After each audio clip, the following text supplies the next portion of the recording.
harus belajar melakukan releasing. Nah, memang setiap orang nggak bisa sama, Dok, caranya. Ada yang ngomong gitu ya, katarsis, cerita aja ada. Curhat misalnya. Curhat gitu. Tapi kan ada orang nggak suka curhat. Dia senangnya journaling, dia menulis aja. Gitu. Ada yang caranya itu dengan meditasi gitu. Dia melakukan itu, meditasi, yoga, atau zikir, itu juga ada gitu. Nah, namun kembali lagi, semua metode itu dia hanya menghilangkan gejala saja.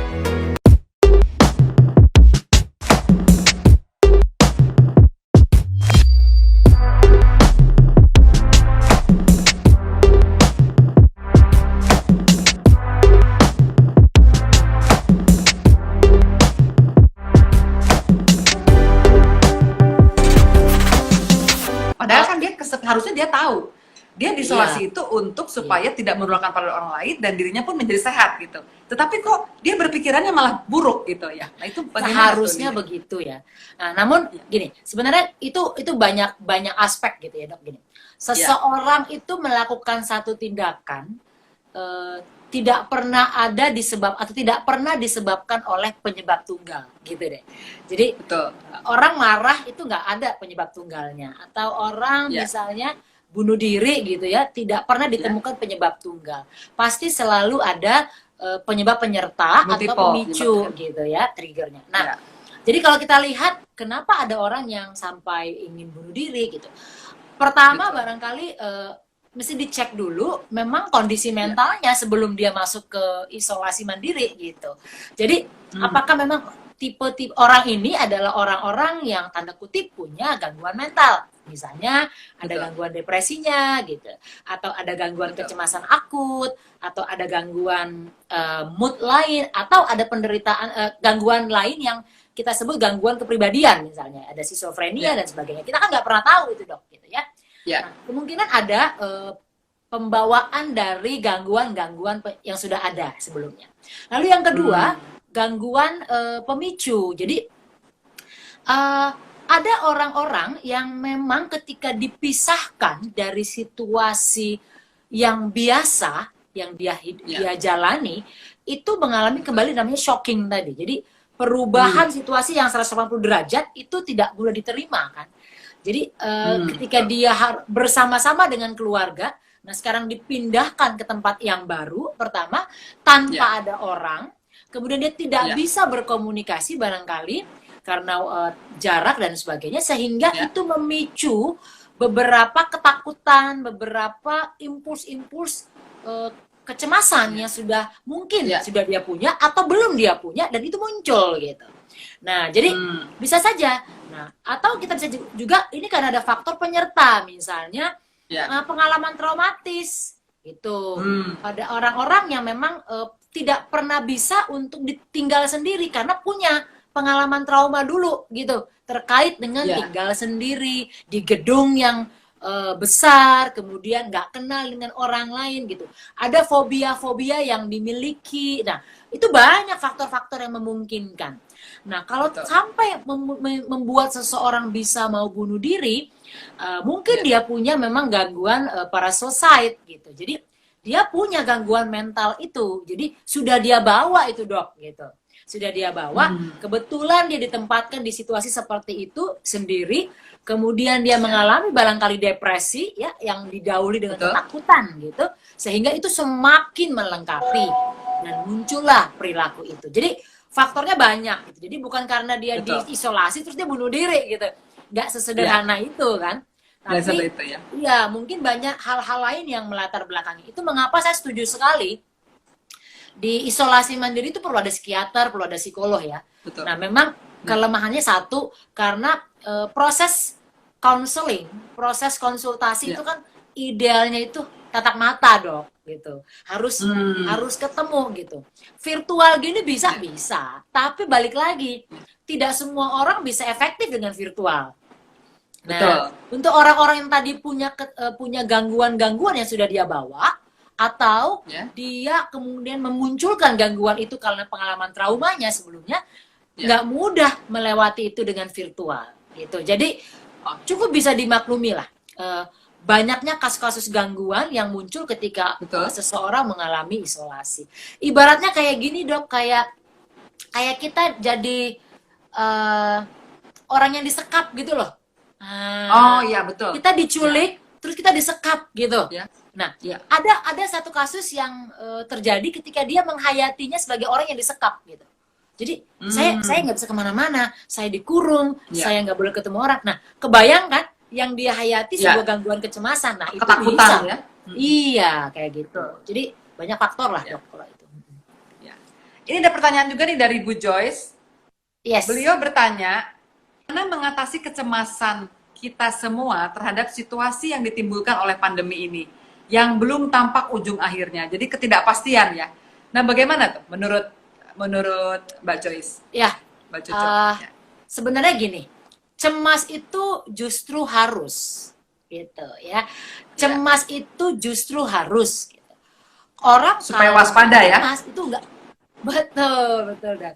Ya. Jadi kalau orang nggak cemas lagi, berarti dia nggak hidup, gitu kan? Ya. Nah, orang hidup itu harusnya cemas. Justru cemasnya harus dibangun gitu, supaya kita tidak hanya waspada, tapi kita bisa mikir ke depannya mau bikin apa gitu. Jadi udah Ya. waspada ini kan ada sebuah kekhawatiran, ketakutan. Nah, orang Betul. takut itu kan penting dok, supaya dia bisa Ya. jaga-jaga dan dia menentukan Ya. mau ngapain ya gitu ya, Betul. memikirkan. Nah, namun ketika cemas ini sudah melewati ambangnya, nah balik lagi ambang Ya. ini sangat individual sifatnya, sangat Betul. spesifik, tergantung orangnya gitu ya. Ambangnya Betul. saya beda sama dokter Nenden gitu. Nah, Ya. jadi cemas ini hanya kita yang paling tahu sebenarnya ambangnya sebatas Betul. apa. Nah, Ya. kalau ini sudah melewati ambangnya, itu yang Betul. disebut dengan gangguan kecemasan. Nah, yang kurang disarankan, bahkan saya bilang tidak disarankan adalah gangguan kecemasan. Kalau cemasnya nggak apa-apa, tapi kalau sudah melewati ambang, ini tidak disarankan. Kenapa? Dia akan mengganggu pertama fisik, gitu. Betul. Pasti cemas itu Pasti. kan tegang, orang tegang Ya. harinya ke stres. Stres itu akan Betul. menimbulkan banyak gangguan-gangguan di fisik kita. Udah mulai Betul. bereaksi lah fisik-fisik ini ya dok Ya. ya. Sejumlah hormonal akan beraksi. Nah, ini yang akan mempengaruhi kekuatan fisik. Nah, kalau mungkin di kedokteran bahasanya nanti imunitas, stamina, ke sana. Ya. Lalu yang kedua, dia akan mengganggu pola pikir gitu. Yang biasanya bisa mikirnya, oh, saya mesti begini, mesti nabungnya mesti lebih hemat misalnya. Oh, saya mesti beli makanannya di sini aja. Nah, sekarang udah nggak bisa mikir gitu, Dok. Karena udah nggak bisa lagi memberikan energi untuk pikirannya. Kenapa? Semua energinya diambil sama si cemas tadi, gitu. Ya, Gitu, ya. diambil, diserap. Jadi dia nggak bisa mikir. Ya. Makanya ketika orang mengalami gangguan kecemasan, itu nggak bisa tidur biasanya, insomnia, pola tidurnya terganggu, gitu ya. Betul. Kemudian otot-ototnya sakit, Ya, kemudian betul. dia nggak bisa gini, susah buat ngobrol sama orang. Bawaannya Betul. itu marah gitu, cepat Ya. iritasi, perasaannya cepat tersinggung gitu. Lalu Betul. dia sulit untuk melakukan hal-hal yang kebiasaan. Jadi bawaannya tuh males gitu dok, nggak punya Betul. minat, nggak punya antusiasme. Ya. Jadi enggak gitu. Nah, Ya. bahkan udah nggak mau ketemu orang gitu, nggak mau, bukan ketemu dalam artian fisik ya, tapi ngobrol di Ya. video call gitu, di telepon males jawab WA. Nah, Ya, efeknya bisa sampai sana gitu. betul. Karena sebenarnya gangguan kecemasan ini adalah kita mencemaskan sesuatu yang berlebihan, yang sebenarnya tidak akan terjadi gitu loh. Jadi bukan Betul. tidak terjadi, tapi tidak akan terjadi. Dia hanya muncul di kepala kita. Kita bikin kayak bombastis gitu dong. Betul. Ya, jadi misalnya sahabat saya meninggal gitu, saya memikirkan saya akan meninggal. Anak-anak saya bagaimana, suami saya bagaimana, ibu saya, itu dipikirin jadinya bombastis gitu. Jadi padahal itu tidak terjadi gitu kan. Nah, ini yang barangkali menjadi faktor semakin besar dan akhirnya mengalami gangguan. Itu yang perlu diperhatikan. Oh, betul. Seperti itu ya. Soalnya tadi yang disampaikan oleh kecemasan yang berlebihan, ternyata sekarang ini ada yang namanya penyakit sindrom patah hati atau Takotsubo kardiomiopati. Oke. Jadi itu dia mengganggu ke jantung. Saya pikir pertama sindrom patah hati, apa patah hati karena hubungan, ternyata bukan. Memang karena kecemasan yang berlebihan. Jadi ada suatu rumah sakit di Amerika, di mana mereka banyak sekali penderitanya dengan Takotsubo kardiomyopati. Jadi gejalanya persis mirip orang yang kena penyakit jantung koroner. Jadi aritmia, jantungnya berdebar, tekanan darahnya terganggu, Yes, sampai betul. pingsan, malah sampai shock kardiogenik. Yes. Tetapi memang kalau diperiksa, itu tidak ada sama sekali dengan gangguan jantungnya Ya, gitu. ya, Nah, itu yang tadi kecemasan berlebihan tuh salah satunya itu yang fatal ya, yang bisa Ya. menyebabkan kematian akhirnya Betul. dengan seperti itu ya. betul. Ya. Karena Sampai merusak ke betul. organ fisiknya. Fisik, gitu. iya. Ya. Karena kan kalau Betul. gangguan kecemasan itu kan yang tadi saya katakan dia akan memunculkan Iya. ketegangan tinggi pada fisik kita, sudah Betul. pasti detak jantung semakin cepat gitu ya dok ya, Cepat, tekanan iya. darah meningkat gitu, ya mau tidak Betul. pasti akan mempengaruhi dong pola kerja jantung. Jadi saya bilang tadi Betul. fisik itu akan kena duluan gitu sebenarnya, fisik itu Iya. kena duluan gitu. Dan saya selalu percaya dok, fisik yang sehat itu menjadi penyokong pikiran yang sehat gitu ya. Jadi, Iya. Betul. kita harus punya fisik yang sehat dulu gitu, karena inilah yang membantu kita untuk bisa melakukan sesuatu sehingga kita bisa mengalihkan energi kita yang tadinya bombastis di sini bisa kita Betul. alihkan untuk hal yang lain gitu. Iya. Jadi saya setuju sekali bahwa itu penting untuk diketahui gitu, bahwa cemas itu ada batasnya gitu. Iya, gitu ya. Karena memang betul pada saat kita cemas akan keluar hormon-hormon yang tidak disukai gitu ya. Iya, gitu betul, ya. betul. Hormon epinefrin, norepinefrin seperti hormon Epinefrin. katekolamin gitu ya. Di mana itu adalah hormon yang menyebabkan tekanan darah juga menjadi meninggi, Meningkat, juga iya. menyebabkan ke kulit juga memudahkan alergi gitu. Juga menjadikan juga terbentuknya lemak gitu ya, lemak di tubuh gitu yang akhirnya lipogenesis, yang itu semua akan menyebabkan tentunya menjadi penyakit. Orangnya juga pengen makan terus ya, sindrom metabolik kadang-kadang, karena dia juga nggak bisa tidur. Karena nggak bisa tidur, hormon kenyang sama hormon laparnya udah nggak seimbang lagi. Oke. Dimana hormon laparnya akan meningkat. Sehingga ya betul ya, dengan kecemasan itu mempengaruhi sekali keadaan fisik ya. Jadi kita memang harus tahu ya. Nah sekarang cemas yang seperti apa nih yang akan datang ke tempatnya Mbak Joyce nih? Yang harus Mbak Joyce lihat gitu. Kadang-kadang kita nggak tahu nih, orang ini sebetulnya cemas nggak gitu.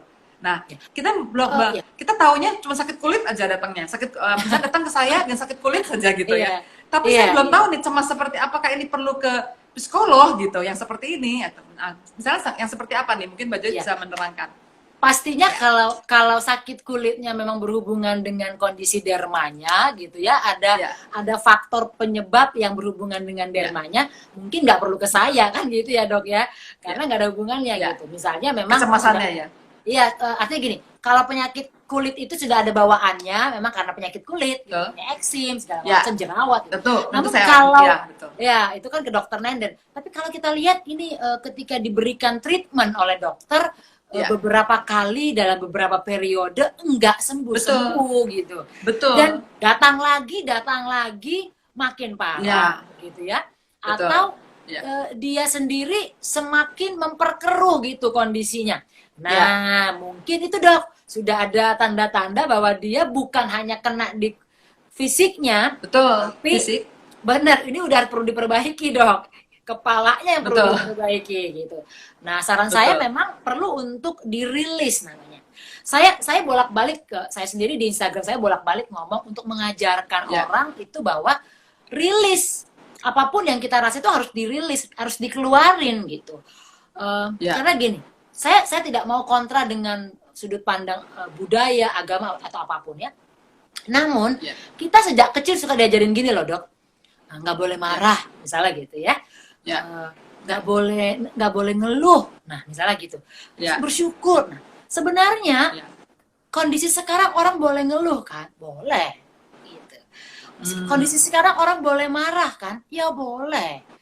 Kalau saja kita dalam kondisi sekarang masih hidup dalam berkecukupan, kita nggak mesti mikirin bagaimana hidup selanjutnya, kita nggak apa-apa nggak marah. Tapi untuk orang-orang yang masih memikirkan nanti besok pagi saya mesti makan apa, ketika hilang semua itu dia boleh dong marah, gitu kira-kira dok. Nah, hal-hal itu yang perlu dirilis, karena kalau tidak dia terus ya sudahlah saya terima misalnya gitu ya, ya ini sudah jadi takdir saya. Tadi dia lama-lama akan datang ke dokter nenden dengan keluhan kulit karena mungkin terserang psikosomatis, karena Betul, beban-beban psikosomatis. itu yang ada di kepala nggak dia lepas, dia simpen jadi kayak bola salju. Nah itu makin bombastis di kepalanya gitu, makin Ya, besar, dan belum lagi ditunjang oleh tekanan-tekanan hidup, tekanan ekonomi, tekanan dari ya, sosial, macam-macam. Jadi kalau buat saya itu yang perlu diselesaikan sebenarnya. Nah, jadi kalau betul. teman-teman yang memang merasakan ada gangguan di fisik, berkali-kali datang ke dokter nenden nggak sembuh-sembuh, semakin Ya, parah, mungkin bukan obatnya yang salah gitu ya, ya, pikiran betul. kita mungkin yang salah gitu. Pikirannya, ya. Kecemasannya Iya, itu yang harus kita lakukan itu kan ya. iya, Jadi harus rilis dia ya. iya. Dia setiap orang harus belajar melakukan releasing namanya. Nah, memang setiap orang nggak bisa sama dok caranya. Ada yang Ya, ngomong gitu ya, katarsis, cerita ya. aja ada. Curhat misalnya. Curhat gitu. Tapi kan ada orang nggak suka curhat. Dia senangnya journaling, dia menulis aja Ya, gitu. Ada yang caranya itu dengan meditasi gitu. Dia ya, melakukan itu, meditasi, yoga, atau zikir, itu juga ada gitu. Nah, ya, namun betul. kembali lagi, semua metode itu dia hanya menghilangkan gejala saja. Jadi dia hanya Hmm, menghilangkan perilaku-perilaku dalam sementara waktu. Jadi misalnya kalau kita cemas sekarang, pikiran kita penuh, kita meditate gitu ya, meditasi, dalam beberapa waktu dia bisa hilang. Karena kita mengalihkan energi kita ke aktivitas betul, meditasi, ke aktivitas zikir betul. misalnya, ke aktivitas yoga misalnya. Namun berselangnya waktu, ada tekanan lain yang muncul, ada masalah baru yang muncul, ya ini penuh lagi gitu. Sebenarnya Ya, inti masalahnya yang tidak selesai, jadi itu yang perlu betul. dirilis gitu. Namun Hmm, semua hal-hal yang berhubungan tadi, meditasi segala macam itu perlu dilakukan dok, perlu dipelajari. Journaling itu perlu dipelajari supaya apa? Membantu kita saat tiba-tiba kita kena shocking, kena stres, minimal kita tahu mengalihkan energinya gitu. Minimal kita hmm, bisa membagi energinya ya, supaya nggak numpuk di sini gitu. betul, Minimal itu. betul. Iya. Iya, karena itu menjadi beban sampah ya, Yes, sampah yang setuju. akhirnya ya betul, sampah yang Setuju. kita jadi loading yang kita harus buang, harus kita clearance ya, Iya. harus kita bersihkan ya, Iya. ya karena itu akan mengganggu ya, ya. Betul. Nah, Nah itu sampah yang kadang-kadang kita ya gimana gimana Pak Joyce ya, yang sampah gimana sampah tadi? ini yang Silakan. kadang-kadang jadi karatan, Dok. Nah, Betul, sampah. Jadi biasanya orang buang sampah-sampah di atas, tapi karatnya nggak ya, dibuang gitu. Jadi hmm, biasanya dengan releasing melalui ya, konsultasi, konseling, terapi dan sebagainya, si karat ini dikikis gitu. Barangkali nggak hmm, hilang 100%, tapi dia dikikis betul, supaya sampah-sampah yang tadi hilang melalui journaling, katarsis, ngobrol itu terangkat, sekaligus juga ya, ditambah dengan konseling tadi atau konsultasi, karatannya diangkat gitu. Jadi untuk hmm, berikut-berikutnya nggak nambah karatannya kan gitu. iya betul, Itu yang orang perlu karena mengerti. selama ya, karena selama karat itu ada, begitu dia ada trauma baru, itu akan timbul lagi ya kecemasan Iya, itu ya. Dia tidak akan iya, pernah selesai ya. iya, Ya, iya. betul, betul. Karena Setuju saya deh. pernah mengalami satu pasien yang demikian gitu. Jadi Nah, dia berobat pada saya, nggak sembuh-sembuh gitu, malah menyalahkan, kok dok ini obatnya apa nggak salah dosisnya? Apa perlu ditambah? Akhirnya dia mencoba lagi berobat ke tempat yang lain, kembali lagi pada saya. Akhirnya saya menemukan jawabannya. Saya bilang, coba ibu, satu-satu ibu sebutkan kira-kira apa yang menyebabkan kecemasan ibu. iya, Satu-satu. Dia iya. sendiri sampai lupa kecemasannya itu apa. Dia bilang, enggak ada cemas. Akhirnya saya yang satu-satu yang saya sebutkan. Ah, Akhirnya saya bilang, oke. coba saya tanya, ibu punya anak nggak? Punya. Lalu bagaimana dengan anak ibu? Kerja di kantoran nggak? Kerja. Apa yang ibu takutkan dari dia? Baru dia ngeh, baru keluar. Iya dok, saya takut anak saya karena di Oh. berita-berita ada klaster-klaster di kantor. Hmm. Bagaimana anak saya nanti itu kena? Saya juga jadi tidak bisa ketemu dengan anak, dengan cucu karena dia. Jadi ternyata panjang. Oh di situ Yes, ternyata poinnya. Nah itu yes. kadang-kadang mereka sendiri tidak pernah merasa gitu. Punya masalah itu tidak pernah merasa gitu. Nah itu yang harusnya jadi harusnya kita apa menggali gitu ya. Jadi ini peran keluarga tuh penting banget ya. Peran dari Iya, pasangannya gitu ya, iya. peran dari orang sekitarnya ya untuk saling berbagi gitu ya. Mungkin kita Berbagi. mesti di keluarga tuh mesti saling terus ada komunikasi yang baik ya di antara Yes, mereka ya. saya setuju Ya, dok itu. Karena betul, sebenarnya ya kita tuh kan nggak pernah lupa sama masalah kita dok. Nggak pernah lupa betul. gitu ya. Masalah tetap ada di memori itu. Ya, jadi kita Ya, tetap punya memori terkait hal itu. Hanya ya, memang ketika ya, kita memanggil kembali, tanya kamu punya masalah apa sih gitu ya. Kamu ya, cemas, coba diingat-ingat gitu. Nah, ketika orang memanggil memorinya kembali, memang kan betul. memori itu nggak bisa muncul secara penuh gitu. Jadi Ya, dia akan bentuknya kan kepingan-kepingan. Jadi ketika dimunculkan orang apa ya, yang mana ya, kapan ya, nah itu wajar gitu. ya, Atau memang ada kecenderungan betul. orang untuk mengabaikan itu karena dia nggak mau mengalami rasa cemasnya gitu. Nah, saya setuju Ya, komunikasi dengan banyak orang itu penting. Nah, komunikasi ini penting ya. juga perlu dicek dok. Komunikasi yang kayak apa tapinya? Ya, Saya selalu menganjurkan ya, berkomunikasilah dengan orang yang positif gitu. Jadi kan ya, kadang kita suka ketemu orang ya ngobrol, tahu ya, nggak kemarin tuh ada yang meninggal. Ini kita berkomunikasi, tapi yang dibagi ke kita itu betul. yang nggak enak gitu, yang bikin makin Ya, cemas, yang bikin makin takut. Jadi selalu berkomunikasilah dengan orang yang positif. Memang ada betul. situasinya, tapi dia membahasnya dengan positif. Yuk kita lebih sehat, yuk kita lebih apa dan segala macam. Lalu yang kedua, menurut saya penting juga dok, membatasi apa Mhm. yang kita dengar, apa yang kita baca, apa yang kita lihat. Itu sangat Ya, perlu. Jadi nggak perlu semua berita tentang COVID-19 dibaca, nggak perlu sebenarnya. ya, Nggak perlu. betul. Nggak perlu tentang jenis-jenis penyakit-penyakit, macam-macam, nggak perlu dibaca gitu. Ya, Kalau itu membuat kita makin cemas. Nah, jadi betul. bacalah hal yang lebih membuat kita lebih tenang gitu. Tadi saya bilang mau belajar tentang yoga, misalnya baca aja tentang yoga, praktekin yoga. Atau Betul. belajar membaca Quran, membaca kitab suci yang membuat kita lebih tenang. Misalnya secara spiritual. Ya, Itu saja. Atau kita membaca hal-hal umum, pengetahuan umum yang membuat kita lebih tambah banyak tahu gitu ya. Kita lebih punya hmm, wawasan, keterampilan, itu yang dibaca.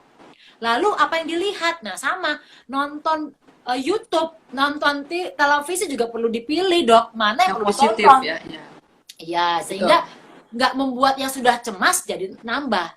Kalau saya selalu gini, kalau ada hal-hal yang buat saya ganggu, saya ganti channel gitu. Nggak perlu saya Ya, tonton. Kalau ada betul. pemberitaan di WA grup kan banyak dok orang-orang juga yang ngirim-ngirimin gitu ya, teman-teman gitu ya. Saya ikut belasan WA grup gitu. Saya abaikan, nggak saya baca gitu. Karena itu membantu menolong saya gitu.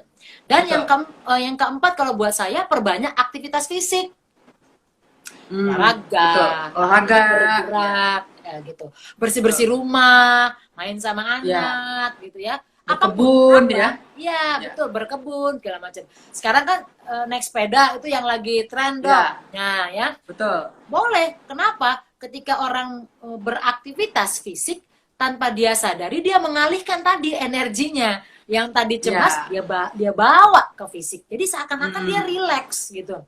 Dia betul. tenang, dia happy. Padahal energinya balik lagi kepake untuk sesuatu yang produktif. Jadi itu penting Betul. kalau buat saya. Jadi Ya, ya memang harus gitu ya. Kayak sekarang ini ya, pola-pola hidupnya gitu dok. betul. Nah, sekarang nih ada satu kasus lagi nih. Uh-uh. Orang tadinya cemas. Cemas dengan kekhawatiran penyakit ini ya, COVID-19. Kemudian keluarganya terkena, ayahnya tuh, sampai meninggal ayahnya. Setelah ayahnya meninggal, dia marah. Akibatnya apa yang terjadi? Dia tidak melakukan lagi protokol kesehatan. Dia pikir, toh saya juga udah positif gitu. Malah Ya. dia mencoba malah menyebar-nyebarkan pada orang lain.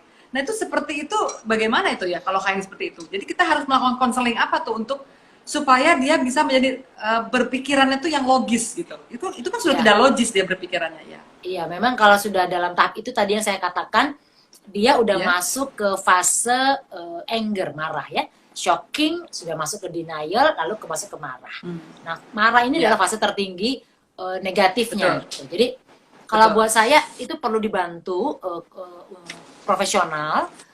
Ya, Gini, intinya dok sebenarnya, kalau orang dalam kondisi depresi misalnya ya, ya, apapun yang orang lain omongin, kamu jangan depresi, kamu harus kuat, kamu harus bisa bangkit, ya, nggak akan masuk dong. betul ya. Jadi Satu yang saya sarankan, kalau ada orang-orang yang mengalami kondisi seperti tadi, kita tidak perlu kasih nasihat. Nggak perlu. Percuma ya. Percuma. Karena dia tidak Ya. butuh nasihat. Yang dia butuh hanya pendampingan fisik. Jadi kalau ada ngapain sekarang saya, biarkan saja dia mau marah, biarkan saja, dampingi saja, dampingi secara fisik, dengarkan keluh kesahnya, bantu untuk aktivitasnya, misalnya makan, menyediakan makan, karena mungkin dia akan mengabaikan itu, biar saya mati aja, biar saya seperti bapak saya, itu akan bisa terjadi gitu ya. Jadi dampingi dan berikan penguatan dalam bentuk kata-kata yang positif. Ayo, kita nonton film kesukaan kamu. Ayo, kita ngobrol tentang ini. Coba buat topik-topik yang dia suka, yang menarik, yang pernah dia minati, yang bisa mengalihkan kembali rasa marahnya, rasa kecewanya tadi. Jadi, kalau buat saya, pendampingnya ini perlu juga orang-orang yang mengerti situasi seperti ini gitu ya. Jadi jangan dicekokin. Kamu harus ini, kamu bisa, kamu wah, makinlah dia semakin apa? Semakin kayak tadi gitu, Dok, semakin mengabai gitu, semakin marah. Jadi itu yang perlu dilakukan. Karena sebenarnya paling sulit itu adalah pendampingnya. Nah, gitu karena banyak sekali pendampingan untuk orang-orang yang mengalami depresi atau orang-orang mengalami gangguan, saya katakanlah ya, gangguan emosional, benturan emosional secara tiba-tiba. Itu yang bingung adalah pendampingnya. Saya mesti gimana? Nah, nanti pendampingnya yang jadi ikut stres gitu. Saya pernah membantu orang yang mendampingi keluarganya yang kecelakaan pesawat gitu. Jadi yang stres bukan orang yang ditinggal, tapi yang mendampingi gitu. Nah, karena mereka sendiri nggak tahu bagaimana harus mendampingi orang yang berduka gitu. Jadi kalau buat saya selalu pahami bahwa orang yang kehilangan itu nggak perlu dinasehati. Orang depresi itu nggak perlu dinasehati. Dampingi. Itu aja. Seperti itu ya. Wah, udah banyak banget nih saya dari Mbak Joyce nih. Dan saya juga udah bersyukur banget, khususnya untuk anak saya nih, yang kemarin itu, di mana dia sedang menyusun skripsinya. Insya Allah. Sekarang dia udah mulai semangat ya. Udah 2 kali bertemu dengan Mbak Joyce untuk berkonsultasi. Dan alhamdulillah, jadi saya juga tahu banget masalahnya. Padahal saya sehari-hari bersama dengan anak saya, tapi saya sendiri tidak tahu gitu loh. Tidak tahu sampai sejauh itu dia itu. Yang akhirnya ditemukan oleh saya sendiri bahwa selama ini kan saya menganggapnya dia usianya sudah seperti usia gadis ya, udah usia 20 tahun lebih gitu. Tapi saya baru tahu loh, ternyata kalau dia itu memang pemikirannya masih di bawah itu gitu ya, untuk dia berbelanja. Jadi saya pikir, jadi saya harus membedakan juga untuk dia gitu. Iya, kemarin kita udah ketemu untuk sesi berikutnya dan dia saya ajak untuk mengenal dirinya gitu ya. Dia bilang, oh iya aku begitu. Ya oke, saya bilang jadi kalau kamu sudah tahu diri kamu, sebenarnya kan kita perlu tahu kan diri kita gitu, supaya kita bisa preventif. Saya bilang, ini adalah pola diri kamu. Kalau kamu sudah tahu pola diri kamu, ini nggak hanya berhubungan dengan skripsi, tapi dengan hidup kamu selanjutnya. Jadi saya bilang, coba pikirin. Semoga dia mau share ya. Kemarin yang dia dapat dari saya bisa di-share sama dokter ya. Jadi dia bisa, dokter bisa tahu, oh iya, itu insight yang dia dapat. Gitu. Betul. Penting banget, Dok. Iya nih, betul. Terima kasih banget nih Mbak Joyce, kita udah ngobrol-ngobrol. Sama-sama. Dan saya juga udah merasa lebih plong ya, rasanya kita curhat ini juga dengan Mbak Joyce, curhat yang tepat saya nih ya. Jadi saya juga mulai bisa meng-clearing apa yang saya sedang saya alami gitu ya. Ya, moga-moga saya bisa cepet pulih kembali ya, semangat kembali gitu ya. Karena kemarin sempat terganggu ya, seperti itu. Nah, mungkin pesan saya, Dok ya, buat mungkin ada teman-teman dokter Nenden, pasien. Saya selalu gencar untuk menyampaikan kita tidak hanya perlu namanya medical check up, tapi cobalah mental check up. Ya, jadi berkala lakukan mental check up, datang ke psikiater boleh, datang ke psikolog boleh, coba cek mental kita, karena mungkin kita ngerasa kita nggak apa-apa, tapi kita itu apa-apa sebenarnya. Nah, itu yang kita perlu tahu, bahwa dalam proses hidup pasti ada apa-apa. Nah, itu jadi lakukanlah mental check up. Ya, yang anak saya lakukan itu kan mental check up ya. Sehingga saya tahu persis jadinya sekarang siapa dia gitu. Selama ini kan taunya dia adalah anak saya gitu, yang selalu tiap hari saya bertemu. Tapi setelah dengan mental check up, saya lebih tahu lagi pribadi sikapnya Betul. dia itu. Ya, Betul dok. ya, Yes. ya. Ya, Mbak Joyce, terima kasih banget nih. Kita sudah hampir Sama-sama, sejam Dr. Nenden. ya Terima kasih bertemu banyak. ini, dan juga saya mengucapkan terima kasih juga pada semua viewer yang ada di sini. Ya, Bu terima Joyce, kasih terima semua. kasih dengan doanya tuh sukses katanya untuk kita berdua. Ya. Terima kasih Semoga ibu-ibu semuanya juga semua, sukses di Bapak. sini ya. Gitu Terima ya. kasih dokter Nenden. Dan jangan kapok, nanti kapan waktu mungkin saya akan undang lagi dalam cerita Insya yang lainnya. Allah, ya. insya Allah bisa Oh, berbagi. ya. Iya. Selamat malam Betul. dok, terima Dan kasih tolong ya. nanti di-share ya Bu Joyce kalau ada acara-acara, Mbak Joyce kalau ada acara-acara lagi seperti itu kan saya pernah ikutan tuh. Iya, yang iya. tentang bagaimana cinta itu ya, itu bagus banget tuh. Nanti kapan lagi kita bikin acaranya Iya, itu lagi nanti ya, kalau mungkin ikutan, ya. kita bikin satu sesi yang bisa mengkombinasikan ilmu kedokteran dengan ilmu psikologi. Jadi Ya. banyak hal yang bisa kita bagi sebenarnya, bahwa Betul. ilmu itu nggak hanya sebatas ilmu teknologi gitu ya, ilmu masak, Betul. tapi ilmu hidup dok. Karena ini ilmu hidup sebenarnya. Betul. Jadi mungkin kapan-kapan kita bisa bikin ya dok, kelas-kelas. Ya, yang boleh, kita boleh. bisa combine. Kita mulai itu kan, Ian. Kita atur, sebenarnya ini ya. satu nih katanya check up berkala. Memang check up itu harus Yes. berkala ya? Check up mental check up? Iya. Iya, itu berkala. 6 bulan boleh, Berkala, ya? setahun boleh, itu bisa dicek secara berkala. Ya. Oh, Betul oke, Mbak. ya. Mbak Astri. Ya. Baik Mbak Joyce, terima kasih sekali. Terima kasih. Udah dapat take home message yang bagus. Nanti juga saya akan melakukan mental check up juga. Ya. Oke. Baik, terima kasih ya. Terima kasih, selamat semuanya. malam. Ya,